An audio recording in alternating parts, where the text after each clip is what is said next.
The most unsettling moment wasn't catching my wife cheating. It was realizing she had already decided I was nothing. I didn't scream. I didn't cry. I just sat there, holding the divorce papers, while my coffee went cold. That morning still plays in my head, like a loop. I've been married for 11 years. 2 kids, a house in a quiet neighborhood.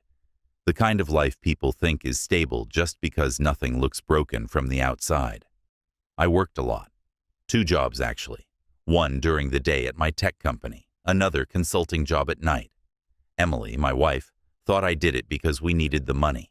She used to thank me for it. "Sorry you work so hard," she'd say.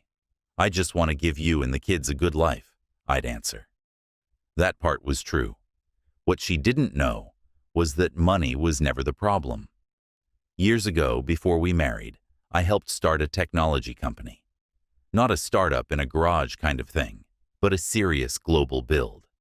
Cloud systems, defense contracts, infrastructure. It exploded faster than any of us expected. I owned a large amount through early shares.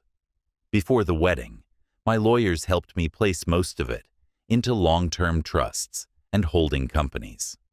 Fully legal, fully protected. I didn't do it to trap her. I did it because I grew up watching money destroy families. I wanted to be loved without it. So I lived like a normal guy.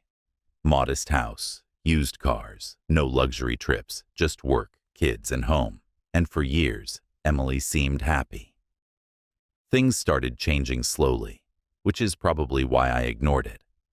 She started spending more time on her phone, not just scrolling, but smiling, typing fast, locking it when I walked into the room. She stopped asking about my day. She used to care about every small thing. Suddenly, she didn't even look up when I talked. She started going to the gym every morning. New clothes, new perfume. She said it was for herself. I wanted to believe her. But one thing stuck with me. She stopped touching me. No hugs, no casual kisses, nothing. When I brought it up, she said she was tired, stressed. Life stuff. I accepted that answer because I wanted peace. The real shift happened 6 months before the divorce. Emily started talking down to me. Not loudly, quietly. Little comments. "You wouldn't understand. That's more your thing. You're just comfortable." Comfortable. That word hurt more than I expected. One night, my son asked why Mom was always on her phone and never played with them anymore. Emily snapped at him. I had never seen her do that before. That night, I lay awake staring at the ceiling, feeling something crack inside me. 2 weeks later, she said a name. "Daniel," she said casually while washing dishes. "He's one of the directors at your company." My chest tightened instantly. I knew Daniel. Tall, well-dressed, confident, known for being charming and dangerous in the same way.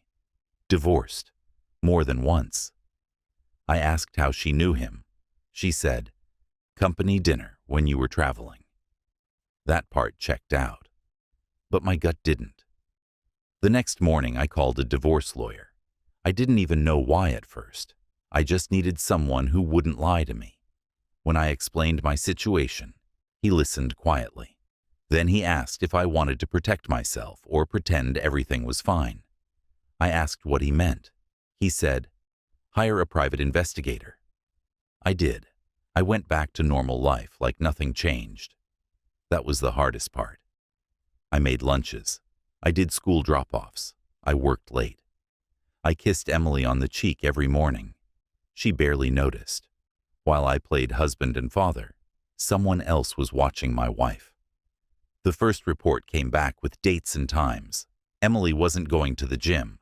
She was meeting Daniel at a hotel across town, twice a week, same room, same time. Seeing the photos felt like getting punched underwater. Everything muffled, heavy, hard to breathe, but I still wasn't prepared for the rest. The investigator found emails, meetings, phone calls. Emily wasn't just cheating. She was planning a divorce. She met with lawyers, financial advisors, even talked about strategy. She told them I was boring, emotionally gone, and financially average. She said I worked all the time because we were barely getting by. She laughed. She said she would take the house, the savings, child support, and start fresh with Daniel. She actually said, "He'll never see it coming." That sentence ended my marriage long before the papers arrived. I didn't confront her. Instead, I protected myself. My lawyer locked everything down. I moved assets, reinforced trusts, updated custody plans. I also found out something else. Daniel knew she was married, and he knew exactly who I was. That part hurt more than I expected. I already had a meeting scheduled to reveal my wealth.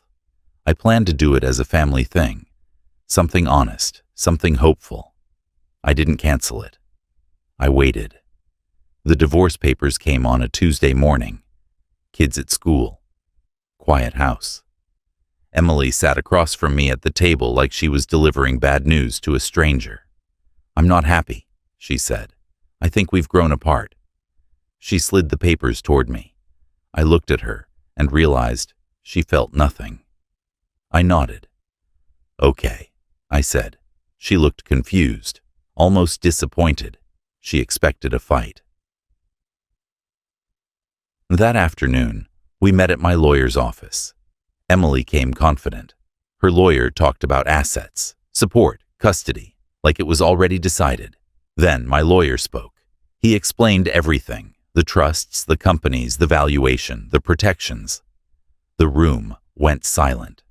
Emily's lawyer stopped mid-sentence. Emily started shaking her head. "No," she said. "That's impossible." I looked at her. "I was going to tell you today," I said. "I wanted us to plan our future." She cried then, not from guilt, from panic. Then the investigator presented his evidence. The affair, the planning, the lies. Her case collapsed fast. Daniel disappeared from her life almost overnight. I got full custody. Emily got enough to survive. Nothing more. I still work hard, still live simply, still raise my kids. But I'm different now. I don't trust words without patterns, and I don't ignore my gut anymore. If someone is reading this and feels something is off, don't wait like I did. Silence isn't peace. Sometimes it's just the calm before everything breaks.